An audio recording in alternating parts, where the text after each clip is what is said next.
गणपतये स्वाहा ओम श्रेषतैलस्वेशपज्ञापहोरात्रे पार्श्वेन चन्द्राणि रूपमशिनौ व्याप्तम्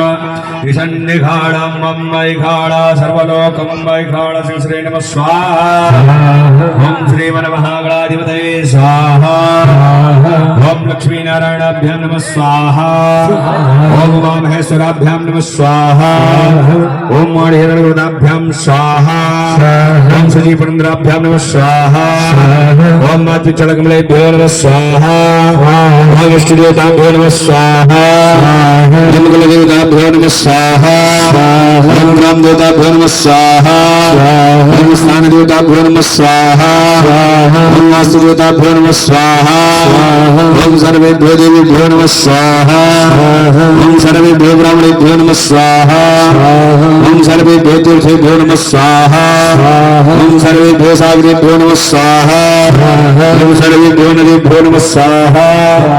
ओम सर्वेभ्यो पर्वतेभ्यो नमः स्वाहा ओम सिद्धिबुद्धि सहित श्रीमन्महागणाधिपतये स्वाहा